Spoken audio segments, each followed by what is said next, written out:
Supreme court ने मुस्तफ़ा कमाल की फौरी मुआफ़ी की सदा मुस्तरद कर दी। फैसल वाउडा और मुस्तफ़ा कमाल की प्रेस कॉन्फ्रेंस दिखाने पर टीवी चैनल्स को नोटिस जारी। सुप्रीम कोर्ट ने तमाम टीवी चैनल से 2 हफ्तों में जवाब तलब कर लिया। अदालती रिपोर्टिंग पर पाबंदी से मुतालिक पैमरा नोटिफिकेशन भी तलब। चीफ जस्टिस ने इस्तफसार किया कि फैसल वाउडा मुआफ़ी मांग रहे हैं या नहीं। वकील मोइज़ अहमद ने कहा मुशावरत के बाद सुप्रीम कोर्ट को आगाह करेंगे। अदालत ने फैसल वाउडा से दोबारा 1 हफ्ते में जवाब तलब कर लिया।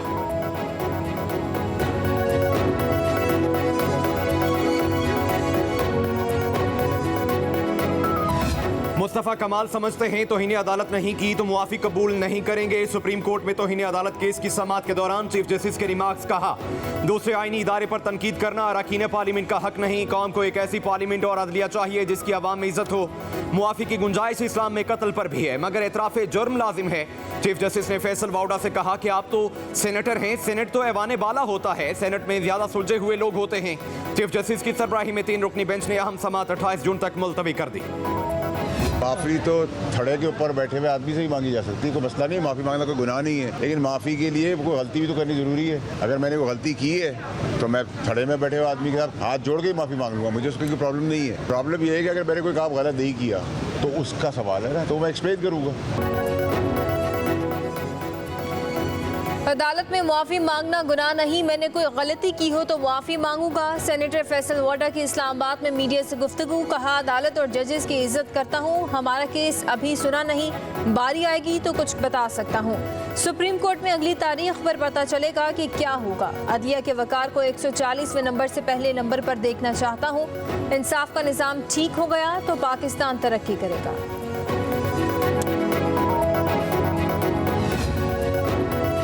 सुप्रीम कोर्ट से गैर मशरूत मुआफ़ी मांगी है। एमकेएम रहनुमा मुस्तफ़ा कमाल की सुप्रीम कोर्ट के बाहर मीडिया से गुफ्तगू। कहा प्रेस कॉन्फ्रेंस में कोई तौहीन अदालत नहीं थी। अदालत में मौक़िफ़ पेश किया गया कि अगर कोई बात थी तो वाकई माफ़ी मांगते।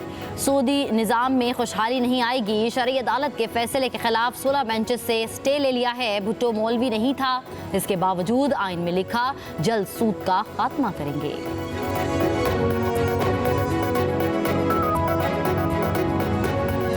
वज़ीर-ए-आज़म शहबाज शरीफ का शेंजन में पाक चाइना बिजनेस फोरम की तकरीब से खिताब। कहा हमारी सबसे बड़ी ताकत नौजवान अफरादी क़ुव्वत है। शेंजन की तरक्की हमारे लिए मशअल राह है। दुनिया को चीन की तरक्की से सीखना चाहिए। चीन ने तरक्की के लिए फरसूदा तरीक़ाकार को तरक करके जदीद तरीक़े अपनाए। हमें भी माजी को पीछे छोड़ते हुए आगे बढ़ना चाहिए। अगर हम माजी में रहेंगे तो आगे नहीं बढ़ सकेंगे।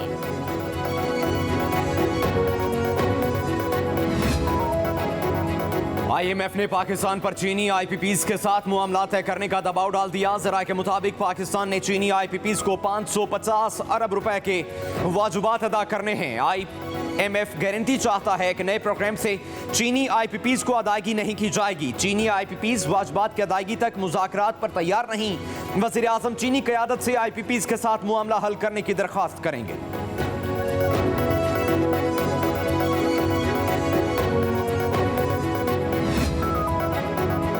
घरों के किराए, बिजली और गैस के बिलों और तामीराती अखराजात में बड़ा इजाफा। सरकारी इदाद-ओ-शुमार के मुताबिक बिजली की कीमत में 1 साल के दौरान 58.78% और गैस की कीमत में 319% इजाफा हुआ। वाटर सप्लाई के चार्जेस 13.69% बढ़े। तामीराती अखराजात 7.53% और घरों के किराए 5.80% बढ़ गए। वज़ीर इत्तलात पंजाब उस्मा बुखारी कहती हैं कि 5 माह में महंगाई 37 से 11% पर आ गई। ब्लूमबर्ग, वर्ल्ड बैंक और एशियन डेवलपमेंट बैंक की हालिया रिपोर्ट्स मुस्लिम लीग नून की कारकर्दगी का मुबोलता सबूत हैं। वज़ीर-ए-आज़म शहबाज शरीफ और वज़ीर आला मरियम नवाज की मुसलसल मेहनत रंग लाई है। लीगी क़यादत मुल्क को दोबारा ट्रैक पर लाने के लिए जद्दोजहद कर रही है। इंतशारी टोले का एजेंडा मुल्क में अफरा-तफरी फैलाना और इदारों के खिलाफ प्रोपेगेंडा है। जिसने किसी को NRO नहीं देना था वो खुद NRO के लिए हर दरवाज़ा खटखटा रहा है।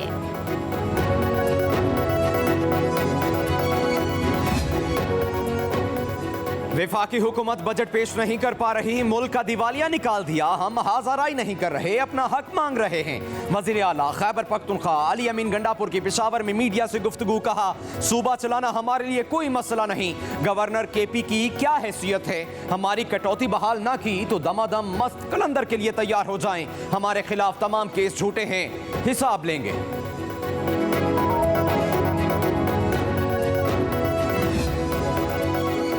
बानी पीटीआई के मुतनाज़िर ट्वीट केस में तहरीक इंसाफ के कायदीन FIA ऑफिस में पेश। बैरिस्टर गौहर और सेक्रेटरी इत्तलात रऊफ हसन FIA तहकीकाती टीम के सामने पेश हुए। FIA ने तहरीक इंसाफ के रहनुमाओं को आज तलब कर रखा था। दूसरी तरफ अपोजिशन लीडर उमर अयूब ने FIA से हबूद रहमान कमीशन रिपोर्ट की नकल मांग ली। FIA के नोटिस के मामले को पार्लियामान में उठाने और अदालत के रूबरू चैलेंज करने का भी ऐलान। उमर अयूब ने FIA को नोटिस का जवाब तहरीरी तौर पर भिजवा दिया।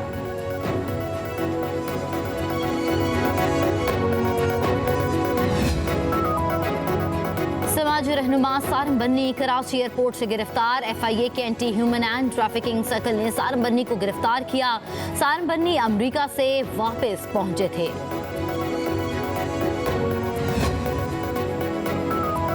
से नो टू प्लास्टिक। पंजाब में आज से प्लास्टिक बैग की गैर कानूनी तैयारी और खरीदो फरोख्त पर पाबंदी का आगाज। कानून के मुताबिक 75 माइक्रोन से कम हजम के पॉलीथीन बैग्स और सिंगल यूज प्लास्टिक के बर्तनों पर मुकम्मल पाबंदी है। प्लास्टिक की गैर कानूनी मसनूआत बनाने वाली फैक्ट्रीज के खिलाफ क्रैकडाउन किया जाएगा। होटल्स, रेस्टोरेंट्स और दीगर फूड पॉइंट्स पर ग्राहकों को प्लास्टिक बैग में खाना देने पर भी पाबंदी।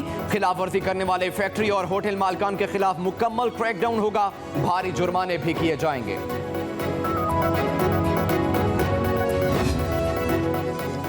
कहीं मौसम सुहाना, कहीं शदीद गर्मी। मुल्क के बला इलाकों खैबर पख्तूनख्वा और वस्ती पंजाब में कहीं हल्की बारिश, कहीं बादलों के डेरे। इस्लामाबाद, चारसदा, मर्दान में बारिश से गर्मी का जोर टूट गया।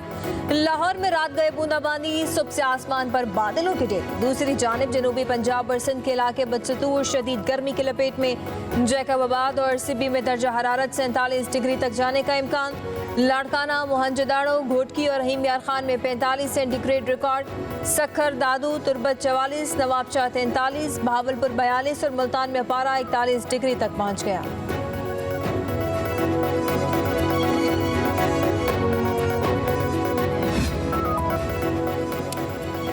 वज़ीर दाखिला मोहसिन नकवी की अतालवी हम मनसब से मुलाकात। वफाकी वज़ीर ओवरसीज पाकिस्तानी चौधरी सालिक हुसैन भी शरीक। गैर कानूनी तारकीन वतन और इंसानी स्मगलिंग के खिलाफ मरबूत और मुअस्सर लाए अमल अपनाने समेत इंसदाद मंशियात और बॉर्डर सिक्योरिटी के लिए मुश्तरका इक़दाम पर इत्तफाक। मोहसिन नकवी ने इटली में कैद 140 पाकिस्तानियों की हवालगी के हवाले से भी बात की।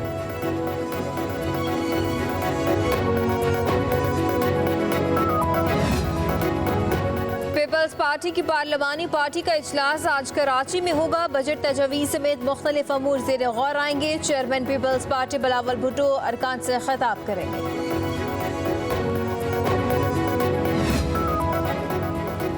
पेशावर BRT के नए रूट का आज से आगाज। 18 किलोमीटर लंबा नया रूट बोर्ड बाजार से DHA बरास्ता रेगी मॉडल टाउन चलाया जा रहा है, जिसमें 16 स्टॉप्स होंगे।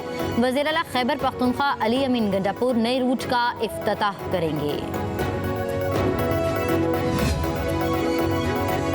पाकिस्तान रेलवे का ईद उल अजहा पर आवाम की सहूलत के लिए 3 स्पेशल ट्रेन चलाने का ऐलान। पहली ईद स्पेशल ट्रेन 14 जून को कराची से पेशावर रवाना होगी। दूसरी ईद स्पेशल ट्रेन कोयटा से रावलपिंडी और तीसरी कराची से लाहौर के लिए 15 जून को रवाना होगी।